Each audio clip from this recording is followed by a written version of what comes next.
Alors, si tu as suivi un petit peu Animare TV, tu t'es rendu compte que les deux dernières vidéos que j'ai faites, elles tournaient autour de sanctions, punitions, respect du cadre d'un séjour. Et ben celle-ci, elle va aller dans cette continuité. Donc, je suis déjà revenu sur ce qu'était une sanction et une punition, les différences entre les deux, et je t'ai expliqué vers quel côté moi je penchais plus.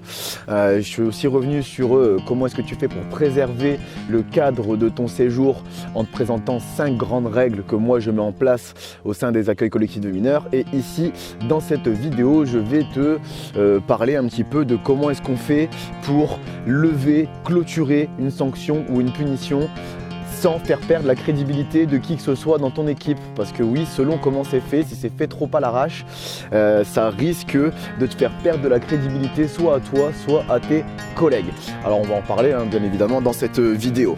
Et donc bon voilà, alors moi si tu ne me connais pas, je m'appelle Lex, je suis fondateur d'Animare. Et si tu veux un petit peu, mon but sur internet, c'est de t'apporter de l'aide pour toi te former en continu au métier de l'animation, donc que tu sois animateur, directeur, formateur ou tout ça au féminin, à travers donc les différents canaux d'Animare, dont Animare TV et le canal à travers lequel je suis en train de te parler. Va voir la description de cette vidéo si ça t'intéresse, tu veux en savoir plus, ou va voir la playlist à propos d'Animare sur cette même chaîne. Et donc si tu me connais, ben écoute, voilà, je suis content de te voir. On est ici encore une fois derrière chez moi, où je t'emmène faire un petit tour, voilà, pendant l'heure de laquelle tu peux profiter du confinement, là, dans moins d'1 kilomètre. Et ben voilà, j'en profite pour enregistrer cette vidéo. Et surtout, ce que je voulais te dire, ouais, c'est n'hésite pas, si tu as besoin de prendre de quoi noter pour ne pas tout oublier ce que je vais te dire, c'est le moment de le faire pendant le générique. Bienvenue sur Animare TV, la chaîne de ton centre de formation dématérialisé. Abonne-toi si tu veux rien manquer, ou parle-en à ceux que ça intéressera. Si tu as des questions sur les contenus ou des propositions de sujets à aborder, n'hésite pas à m'envoyer un message privé sur Animare FB. Si tu veux juste donner ton avis ou ouvrir un débat, tu peux le faire dans les commentaires, c'est fait pour ça. Enfin, les liens vers tous les canaux d'Animare sont dans les descriptions de chaque vidéo. Bon visionnage, Lex.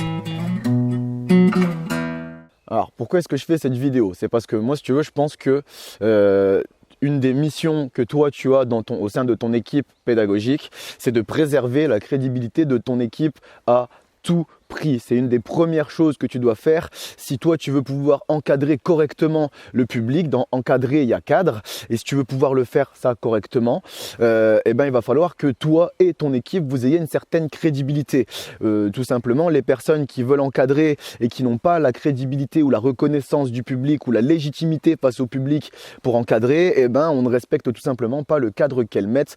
Tu peux voir ça partout. On a vu ça, tu sais, on a tous vu ça dans une salle quand on était à l'école, tu es plus jeune, collège, lycée, voire même en primaire, où tu avais les profs qui savaient garder leur crédibilité et donc leur autorité, et tu avais les profs qui ne savaient pas garder leur crédibilité et qui donc perdaient très très vite leur autorité sur le reste du groupe. Et donc qui dit pas d'autorité, qui dit je me permets de faire ce que je veux avec le cadre que tu essayes de m'imposer. D'accord ?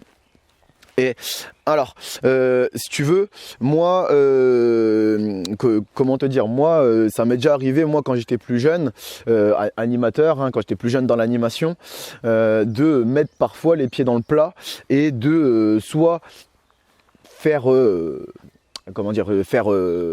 descendre en flèche ma crédibilité, ou alors il m'a aussi arrivé de faire perdre celle de mes collègues en fait qui étaient autour de moi. Et sur tout ça, je pense à cause d'une articulation très simple. Quand, bien évidemment, on est toujours ici, on parle sur les sanctions, punitions, respect, cadre, autorité, on est toujours là-dessus. Et moi, je parle d'un point particulier, c'est surtout le moment où on va lever les sanctions ou punitions. Et ce que je te disais, donc moi, il m'est arrivé de faire de la grosse merde à ce niveau-là, que ce soit pour mon crédit ou que ce soit pour celui de mes collègues. Et donc, en fait, mon but ici, c'est de t'aider soit à ce que ça t'arrive pas, ou alors si tu le faisais, ce que je vais faire, ce que je vais t'expliquer, si tu fais ça dans tes pratiques, le but, c'est d'ouvrir les yeux pour te montrer d'autres pratiques qui vont à la fois te permettre d'avoir le même résultat, mais sans abîmer la crédibilité de tes collègues ou voire même la tienne. D'accord ? Et alors, ce principe, il est simple quand on parle de sanctions ou de punitions. Bon, moi, je t'ai déjà expliqué la version que je préfère, mais bon, je m'adresse à tout le monde. Je sais très bien que tout le monde ne partage pas forcément les visions que je partage. Donc, c'est pour ça que je m'adresse à tout le monde et essayer de rester un petit peu, pas forcément neutre, mais d'aller dans les proposer pour tout le monde en fait que quel que soit ton courant de pensée dans l'animation, tu vas finir par t'y retrouver à un moment ou à l'autre. Et donc en fait si tu veux, moi ce que je pense c'est que c'est celui qui donne la sanction ou la punition qui la lève ou qui délègue cette tâche à quelqu'un d'autre. Alors, je vais m'expliquer parce que là ici c'est pas forcément évident à palper comme ça. Mais et donc je vais reprendre un exemple tout simple. Je vais reprendre le même exemple que j'avais pris précédemment dans les histoires de sanctions et punitions. Ou je sais plus, c'était dans l'autre vidéo sur le respect du cadre. Mais bon, bref, on s'en fiche. Je vais te reprendre. Si c'était ça, je crois que c'était sanctions et punitions. Donc je vais te reprendre le cadre, le cas où tu as un jeune qu'on a isolé du groupe parce qu'il ou elle prenait la tête au reste du groupe dans une activité ou à table ou j'en sais rien, tu vois. Mais bon bref, cette personne-là est isolée du groupe. Donc alors là, tu as deux solutions. C'est comme je te disais, c'est soit elle est face contre le mur, main sur la tête et à genoux, et ça s'appelle une punition. Ou alors, tu as une autre solution, tu la retournes à 180 degrés, tu la mets face au groupe et pendant ce temps-là, tu lui dis observe le groupe et apprends comment est-ce qu'on se comporte correctement ensemble sans manquer de respect ou en respectant les règles tout simplement, d'accord? Et quand tu auras compris, tu viens me voir, d'accord? Alors, que ce soit la première version ou que ce soit l'autre version, on s'en fiche, c'est le même principe que je veux te dire en fait. En fait, le truc, c'est que à ce moment-là, il y a bien quelqu'un qui a isolé cette personne-là, ce jeune-là ou cette jeune-là, d'accord? Il y a bien une personne qui l'a isolé, qui l'a mis de côté. Et il se peut que cette personne, voilà, soit reparti faire autre chose et toi tu débarques à ce moment-là, tu vois, il y a le jeune ou la jeune qui est tout seul dans son coin et puis tu lui dis bah qu'est-ce que tu fais là? Il dit je suis puni, ouais. Parce que même les jeunes c'est rare qu'ils vont dire je suis sanctionné, d'accord, ils vont dire je suis puni. Tout le monde comprend de quoi on parle, tu vois, derrière, mais bon, même si c'est une sanction ils vont dire je suis puni et donc toi normal, tu vois, tu veux dire bah ça fait combien de temps que t'es là? Et puis des fois il se peut que tu te rendes compte que ça fait une demi-heure que le ou la jeune elle est là sur le côté. Et que bon bah une demi-heure, toi tu te dis peut-être que ça fait long et que voilà on pourrait faire autre chose à ce moment-là, ouais c'est vrai, pourquoi pas. Sauf que toi tu viens d'arriver, tu sais pas ce qui s'est passé, je te déconseille d'intervenir à ce moment-là. La pire chose que tu as à faire, c'est de regarder le ou la jeune qui était sur le côté et que c'est pas toi, tu sais pas ce qui s'est passé en tant qu'adulte, d'accord, parce qu'il t'a peut-être raconté, hein, tu vois, mais c'est pas une version d'adulte, tu sais pas ce qui s'est passé. La pire chose que tu puisses faire à ce moment-là, c'est de dire allez c'est bon, retourne dans le groupe, d'accord? Pourquoi? Parce que on va reprendre la position de ton collègue ou de ta collègue qui l'a isolé du groupe. En fait, ton ou ta collègue, bon premièrement, peut-être qu'il a oublié, peut-être qu'il ou elle a oublié qu'il y avait le jeune là. Ça arrive, ok, c'est possible. Ensuite, il se peut que ton ou ta collègue n'ait pas oublié du tout, mais il sait très bien que ça fait une demi-heure et qu'il y a de bonnes raisons pour que ça fasse une demi-heure, que le fautif là soit isolé depuis autant de temps. Il y a de bonnes raisons, j'étais là, j'ai vu la situation, je ne l'ai pas oublié, c'est normal qu'il ou elle soit encore là, d'accord? Et après, tu peux avoir la troisième raison où ça fait une demi-heure et là en fait, c'est juste, c'est malheureux à dire, mais ça arrive des fois où c'est l'adulte qui sait, il trouve que c'est normal, mais en fait ça ne l'est pas. D'accord? C'est là, à ce moment-là, c'est l'adulte qui abuse. Dans tous les cas, si toi tu interviens sans concerter ton ou ta collègue en disant vas-y c'est bon, retourne dans le groupe, retourne faire ta vie, je ne sais pas quoi là, c'est bon, sanction ou punition levée. En fait, tout ce que tu fais à ce moment-là, c'est flinguer l'autorité de ton ou ta collègue. Pourquoi? Parce que toi, tu arrives comme le sauveur, le héros, le chevalier blanc, la marraine, la bonne fée ou ce que tu veux.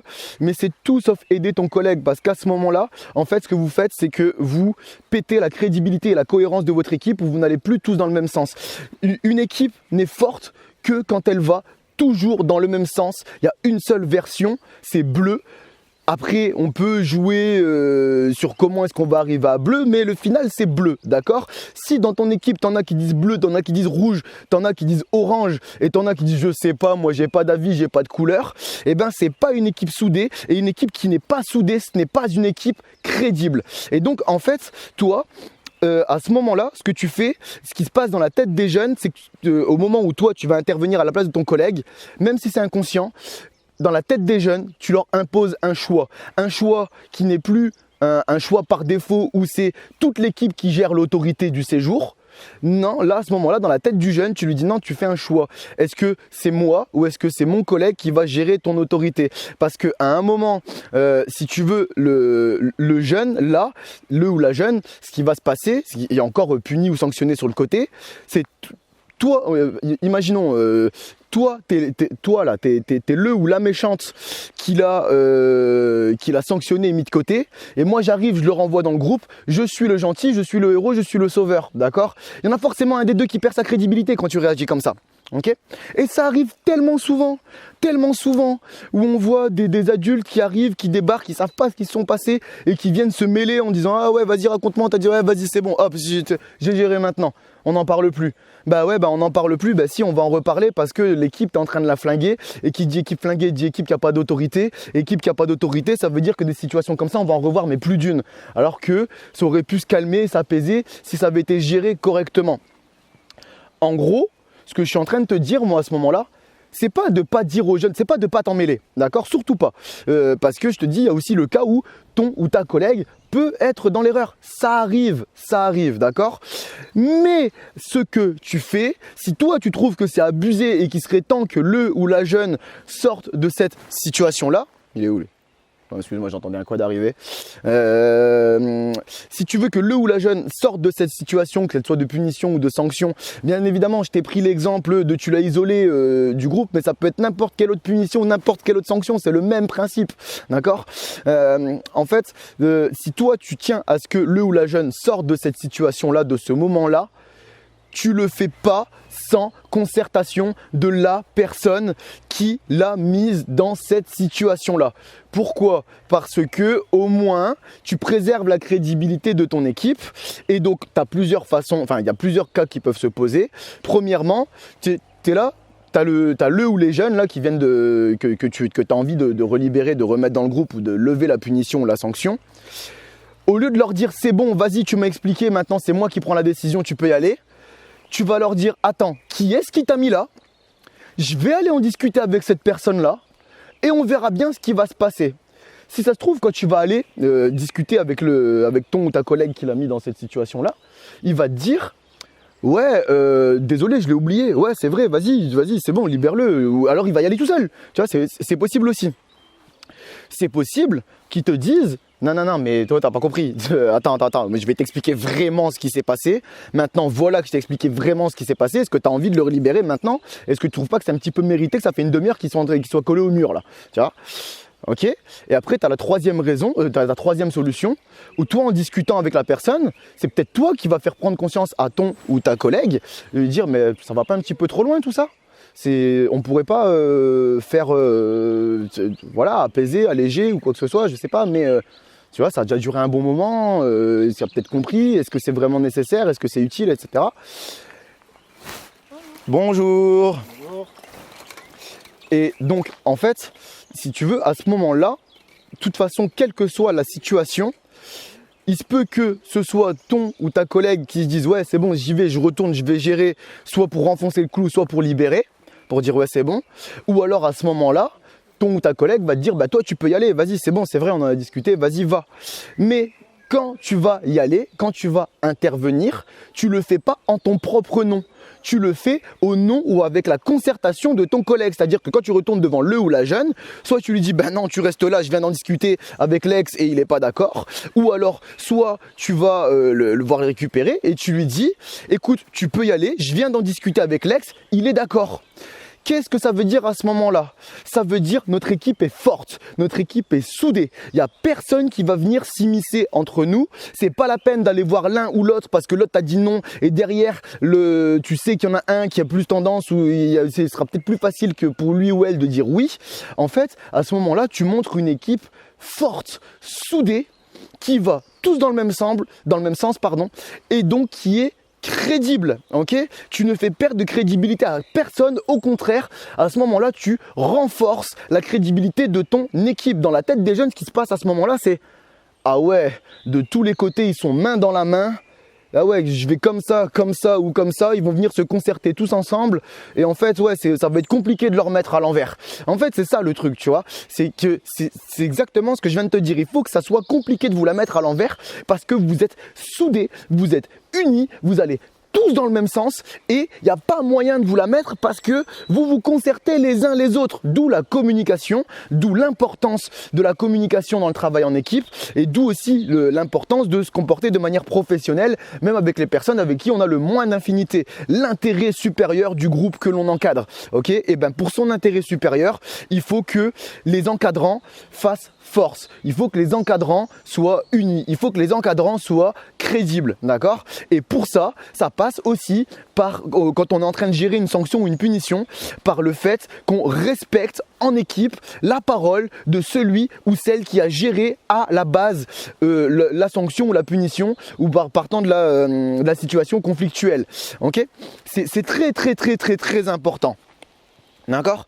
Mais sinon, si on se comporte, si on réagit pas comme ça en équipe, il faut pas s'étonner qu'on perde le crédit, la crédibilité de l'auteur de la sanction ou de la punition, voire même le tien qui a voulu aller relever la sanction ou la punition parce que toi tu passes pour le gentil, mais en fait ça se trouve c'est toi qui te fais manipuler parce que tu as été faible, je dis bien faible par rapport à l'autre anime, ok? Ou à l'autre directeur ou formateur, hein, ça revient exactement à la même chose, c'est exactement la même chose.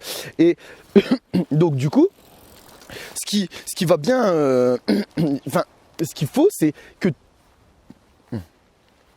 Pardon, excuse-moi, je viens de bugger, mais c'est les gens qui passaient, bref, ça m'a fait réfléchir à autre chose, mais c'est pas grave. Donc du coup, ouais, je te disais, c'est important de garder le crédit à la fois de la personne qui a donné à la base la sanction, la punition, qui est intervenue au tout début du problème, que en même temps la crédibilité de la personne qui arrive comme un cheveu sur la soupe, qui sait pas ce qui s'est passé et qui veut intervenir, qui veut gérer les deux. Vous devez absolument garder votre crédibilité et si vous n'allez pas dans le même sens, il y en a un des deux qui va la perdre quoi qu'il arrive. Ce qui risque aussi de se passer et ce qui arrive régulièrement, et moi j'en ai fait les frais parce que ça m'est aussi arrivé moi tu vois de me dire avec zéro humilité, hein, mais vraiment je te le dis, avec zéro humilité d'arriver sur des situations et de me dire oh mon collègue il a très mal géré, c'est bon je vais arriver, c'est bon je suis là, vas-y explique-moi ce qui s'est passé, tiens je vais prendre deux autres témoins parmi les jeunes, vas-y toi explique-moi, je vais prendre un autre collègue qui était neutre aussi, qui n'était pas forcément dans l'histoire et vas-y c'est bon je vais gérer, tu vois, je vais c'est bon, je gère et je vais voir les jeunes en disant ouais c'est bon, c'est moi qui m'en occupe et tout, maintenant on en est là, tac tac tac, ça se passe comme ça. Bah, putain, si tu savais le nombre de fois où je me suis fighté, enfin pas physiquement hein, tu vois, mais ça aurait pu des fois avec mes collègues parce que je leur avais juste flingué leur autorité en fait. Ah, derrière, attention, je ne dis pas avec les jeunes ça filait droit, il n'y avait pas de problème, mais eux derrière il n'y avait plus rien. Et pourquoi? Parce que j'ai géré à leur place. Je ne les ai pas inclus dans le fait que j'ai géré. Bonjour monsieur. Je ne les ai pas inclus dans le fait que j'ai géré la sanction ou la punition. Donc, du coup, en fait, ce qui s'est passé très souvent, c'est que derrière, mes collègues, quand ils essaient de reprendre les jeunes en question, le premier mot qui sortait à la bouche des jeunes, pourtant je les avais cartouchés encore pire que mes collègues, hein, je les avais démontés, hein. Mais c'était ouais on veut voir Lex, on discute pas avec toi. Ah, c'est mauvais ça pour le crédit de l'équipe, tu vois. C'est clair que sur le coup, totalement égo trip, moi dans le fond de ma petite personne, ça me fait plaisir, tu vois, parce que je me dis je suis demandé, je suis acclamé, de toute façon, tu sais, c'est un besoin de l'être humain hein, de ressentir le sentiment de son importance. Mais aussi, surtout, moi ce que je comprenais tout de suite, c'était la perte de crédibilité de mes collègues et c'est pas forcément arrangeant parce que du coup, après c'était la galère quand eux ils avaient des problèmes et que moi derrière, pour être sûr de pouvoir gérer rapidement, il fallait que je quitte ce que j'étais en train de faire pour aller gérer ça, mais donc j'abandonnais ce que j'étais en train de faire et les personnes avec qui j'étais en train d'encadrer, tu vois. Donc oui, non, en fait, préserve la crédibilité de tes collègues et ce qui t'évitera aussi bien des conflits parce qu'après, c'est normal aussi. Mes collègues, ils m'en ont voulu. Mais bien évidemment, j'ai géré une histoire à laquelle j'étais pas et derrière, je leur fais perdre toute crédibilité auprès des jeunes. Ils veulent plus leur parler, ils veulent que ce soit moi qui vienne gérer les conflits. C'est normal qu'ils m'en veulent derrière, tu vois. C'est juste tout à fait normal. Et en fait, c'est ça un peu des fois notre problème avec les personnes. Moi, je suis comme ça, tu vois, j'aime le conflit. Enfin, j'aime le conflit. J'aime les situations de conflit. J'aime gérer les situations de conflit. J'aime ça. Mais en fait, des fois, c'est un truc, il y a des personnes comme moi, tu vois, où on s'aveugle complètement, on se voile la face en se disant que tous les autres ne savent pas faire et c'est à nous de faire et c'est bon, t'inquiète, on va faire. Ouais, mais si on n'inclut pas les autres dans notre gestion du conflit, on va se les mettre à dos, ok? Et moi, je te le dis, pour avoir fait plus de 150 séjours, j'approche du 200e, mais vraiment, tu vas te mettre des gens à dos si tu fonctionnes comme ça en fait. Et encore une fois, si tu te mets des gens à dos, ça veut dire que ton équipe n'est plus soudée, n'est plus unie. Et bon, je ne vais pas revenir dessus, mais j'arrête pas depuis tout à l'heure. Ok. Et aussi, le risque qu'il va y avoir, c'est que les jeunes se mettent à vous manipuler. Forcément, il y a des gentils, il y a des méchants. Il y a des faibles et il y a des forts. Il y a ceux qui lâchent rien. Et il y a ceux qui arrivent et qui font voler en éclats tout ce qu'ont mis en place ceux qui lâchent rien. Et oui, derrière, il ne faut pas s'étonner si les jeunes se mettent à vous manipuler, à vous faire copain, à dire ouais mais toi au moins t'es gentil. Mais... Alors le jour où tu entends ça, la phrase ouais mais toi au moins t'es gentil ou gentille, sache que tu es le dindon de la farce chez les jeunes. Ça, c'est clair et net, je te le dis. Parce que ça veut dire, les autres sont des gros méchants, mais toi au moins, tu es gentil. Et puis là, bizarrement, bim, il y a un truc qu'on te demande. Tout de suite qui vient derrière. Donc oui, t'es bien gentil, oui, mais s'il n'y avait pas le truc à demander derrière, il n'est pas sûr que tu aurais été aussi gentil dans leur tête, quoi, tu vois. Enfin, voilà, moi je dis ça, je dis rien, t'es pas obligé d'être d'accord avec moi. Je te dis juste que c'est une constatation du terrain et ça arrive très souvent. Les jeunes peuvent nous manipuler bien plus souvent qu'on ne le croit. Et donc pour éviter tout ça, fais force avec ton équipe, concerte tes collègues et ça ira mieux pour tout le monde en fait, tu vois. Voilà. Mais ouais, c'est important. Faites bloc, ne faites qu'un. N'allez pas tous dans des directions différentes. Allez tous dans la même direction. Et des fois, pour ça, ça peut être bien soit au tout début si tu n'as pas le choix, ou alors encore mieux en journée de prépa en amont de séjour. Donc c'était des journées où il n'y a pas de jeunes et on accueille les jeunes, enfin on accueille que les adultes pour le but qu'ils apprennent déjà à travailler ensemble, voire même de préparer la suite de ce qui va se passer pendant ces jours, anticiper un petit peu. Et ça peut être bien à ces moments-là d'en discuter. Comment est-ce qu'on gère ces conflits? Comment est-ce qu'on garde la crédibilité de notre équipe? Ça va être quoi notre ligne de conduite? Quelles sont nos limites? Jusqu'où est-ce qu'on peut se permettre individuellement d'aller? Quelles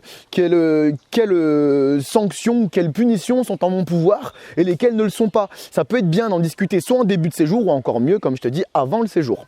Ok? Dans tous les cas, quand tu vas gérer ce genre de choses, oui, des fois, ça prend du temps en fait. Quand il faut lever les punitions, les sanctions, etc. Ouais, c'est pas toujours évident. Et surtout, en fait, à partir du moment où tu vas prendre le temps de la discussion avec les jeunes, donc tu es un petit peu en individuel et tu n'es plus avec tout le reste du groupe en fait, si tu veux. Et donc, ouais, ça demande un petit peu de temps, ça demande voire même des fois un petit peu d'organisation. Parce que, ouais, si toi tu es seul avec ton groupe et que tu dois te mettre à discuter un quart d'heure, 20 minutes avec un ou deux, trois jeunes qui ont foutu un peu le dawa et qui sont punis ou qu'il faut discuter de ça à ce moment-là, ouais, tu fais quoi du reste du groupe pendant ce moment-là? Donc, des fois, il faut y réfléchir un petit peu.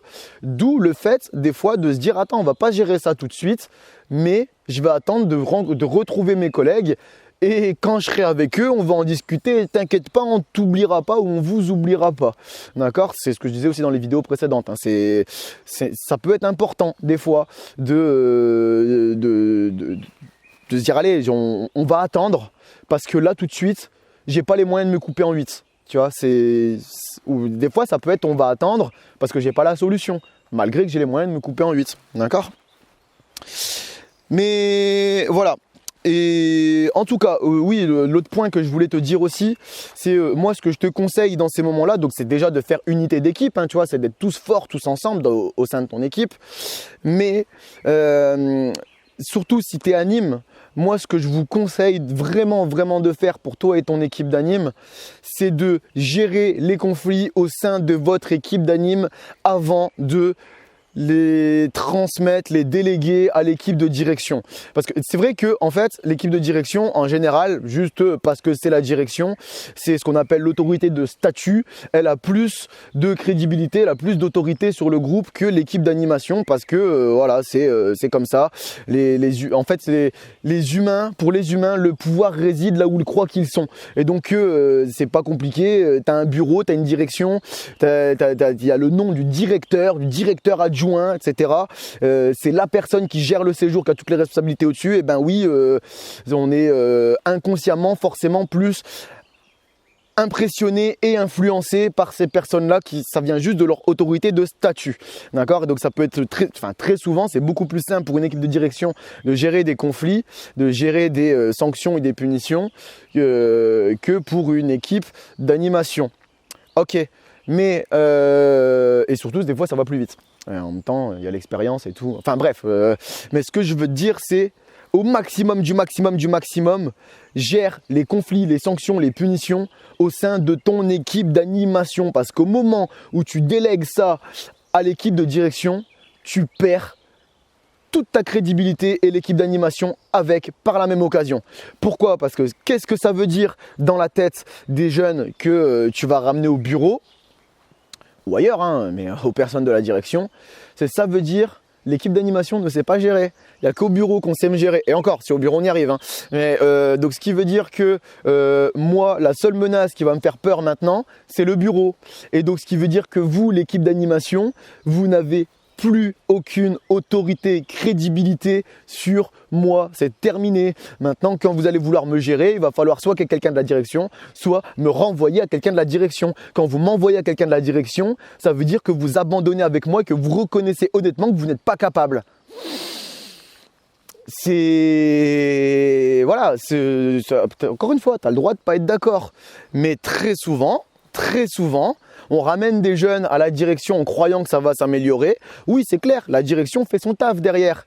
Mais derrière, faut pas t'étonner si toi, quand tu récupères le ou la jeune dans ton groupe, si tu te rends compte que tu as encore moins d'autorité que tu en avais avant. Parce que voilà, c'est la direction qui l'a récupéré. Et tant que tu diras pas les mots « la direction », tu n'arriveras à rien. Et ça, je trouve ça dramatique en fait pour les animes. C'est bien, en fait c'est l'outil de la facilité, c'est l'outil de la rapidité, mais c'est pas l'outil pour ta crédibilité sur le long terme. C'est beaucoup mieux d'apprendre à gérer ça en équipe d'anime, quitte à te dire, voilà, je sais pas faire là tout de suite, je vais attendre mes collègues. Et entre animes, on va prendre une décision. D'accord? Et voire même des fois, ça peut se dire, on va attendre la réunion du soir. Et même s'il y a la direction qui participe à la réunion, on va en discuter ensemble, mais au moins, j'ai pas ramené les jeunes à la direction, on a pris une décision collective d'équipe et quand je reviens pour donner la dernière décision finale, c'est l'équipe d'animation, c'est quelqu'un de l'équipe d'animation qui revient donner la dernière version, même si l'idée a été dite par l'équipe de direction. C'est ce que je veux dire, en fait tout est une question d'image, de conscient, d'inconscient en fait. Enfin. Voilà, bref, moi c'était un petit peu ce que je voulais te dire sur comment est-ce qu'on fait pour lever une sanction ou une punition, et un petit, tous les conseils qui vont autour, les dernières choses que je voulais te dire autour de la gestion de conflits ou de sanctions de punition. Et donc du coup, juste ce que je voudrais te dire, te rappeler ces deux petites choses, c'est que premièrement, il y a une quinzaine de jours, j'ai créé un groupe Facebook qui s'appelle La Communauté des Animaristes, que tu peux rejoindre si ça t'intéresse et dont la vidéo de présentation se trouve ici. Et d'un autre côté, je voudrais t'inciter ou te proposer plutôt, parce que inciter, non pas trop, c'est plutôt une proposition, c'est d'aller faire un tour sur la médiathèque Animare, parce que oui, c'est aussi un canal que j'ai, la médiathèque Animare, qui est le site de mon entreprise, et où tu ne trouveras pas ce qu'il y a ailleurs sur Animare TV, ni Animare FSB, ni la communauté des animaristes, et tu trouveras aussi très rarement les conseils que j'y délivre, les conseils, les méthodes, les ressources que j'y délivre, tu les trouveras très rarement ailleurs sur internet, et voire même dans d'autres centres de formation physique, c'est très rare que tu les trouves. Et en fait, si tu veux, je voulais notamment te parler d'un produit qui normalement est payant sur la médiathèque Animare, mais qui là est gratuit jusqu'à la fin du confinement, et on approche de la fin du confinement, et c'est pour ça que je tiens à t'en parler. C'est des conseils aux futurs directeurs, aux futurs DACM, donc futurs directeurs, futures directrices. Et donc en fait, c'est un produit qui commence sur Animare TV et qui termine sur la médiathèque Animare, où pendant plus de 4 heures de formation, de conversation que j'entretiens avec Marc, qui m'a appelé pour avoir mes conseils, je lui donne tous mes conseils de directeur. Moi, j'ai commencé à diriger en 2011, donc tu vois, on est en 2020, ça fait 9 ans que je dirige, et j'ai largement plus d'une cinquantaine, 60-70 directions derrière moi. Et donc en fait, je lui donne tous les conseils que moi, j'ai réussi à accumuler pendant tout ce temps-là. Plus j'ai encadré avec tous les j'ai dirigé quasiment tous les publics, d'accord. Et donc en fait, je lui parle dans un premier temps de la pédagogie appliquée. La pédagogie appliquée, qu'est-ce que c'est? C'est en gros, c'est qu'est-ce que tu veux faire concrètement avec tes jeunes sur le terrain ou avec ton public et comment est-ce que ton équipe va transmettre ça à ce public, d'accord? Ensuite, le deuxième point, c'est la gestion d'une équipe d'adultes. Donc, on va parler ici crédibilité, management, leadership, gestion de conflits, etc., etc. Ok? Et tu as un troisième point qui va tourner autour de l'administratif. Donc, tu as l'administratif avant séjour, tu as l'administratif début de séjour, tu as l'administratif pendant séjour, tu as l'administratif de fin de séjour et tu as l'administratif des imprévus, des accidents, des incidents. Voilà, en gros, je suis vraiment revenu sur l'ensemble de ce qui va t'attendre sur tes rôles et fonctions de directeur ou de directrice. Mais voilà, après, je ne rentre pas forcément dans le détail de chaque chose parce que sinon, il y aurait pour entre 20 et 30 heures de blablatage parce que tout simplement, la qualité demande du temps à un moment. Mais au moins, je t'éclaire ta lanterne sur ce qui va t'attendre en fait. Au moins tu sauras à quoi t'attendre. En plus, bon, bien évidemment, même si je vais pas très très loin dans le détail de chaque point, j'essaie quand même de t'expliquer pour que tu comprennes bien de quoi est-ce qu'on va parler et qu'est-ce qu'il va falloir que tu fasses et qu'est-ce qu'on attendra de toi à ce moment-là. Donc du coup, voilà, c'est quelque chose qui est quand même très concret et très imprégné du terrain, d'accord? Et puis de toute façon, c'est un raccourci de la formation que je fais aux directeurs que j'ai moi sur le terrain, les directeurs stagiaires ou les jeunes directeurs qui m'accompagnent sur le terrain, voire même des anciens directeurs qui veulent se former à mes méthodes. C'est le concentré de tout ce que je leur apporte. Enfin bref, va voir si ça t'intéresse en sachant que profites-en assez rapidement parce que d'ici à la fin du confinement, le jour où on lève le confinement, je rends le produit payant, d'accord? Moi, je l'avais rendu gratuit jusqu'à la fin du confinement pour faire acte de solidarité comme plein d'autres entrepreneurs avec certains de nos produits parce que tout le monde a son pouvoir d'achat qui baisse et donc on est plein d'entrepreneurs dans ce mouvement-là à vouloir donner certains de nos produits. Donc voilà, moi j'ai donné ce produit-là, mais dès que le confinement se lève, le produit va redevenir payant et je tiens à être honnête avec toi, il y en aura pour plus de 50 €, ça c'est sûr, hein, parce que c'est des conseils, encore une fois, je ne vais pas le répéter, mais qui sont exclusifs, ok? Tu ne trouveras pas ça ailleurs. Bref, écoute, moi j'ai fait le tour de ce que je voulais te dire, je pense, sur cette vidéo. Tout ce que je veux que tu retiennes en fait, c'est qu'il faut que tu conserves la crédibilité de ton équipe, d'accord? À tout prix. Les jeunes comptent sur toi et moi aussi.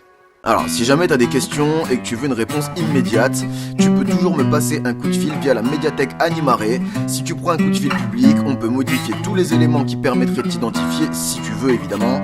Les liens sont toujours dans la description de chaque vidéo. À bientôt, Lex.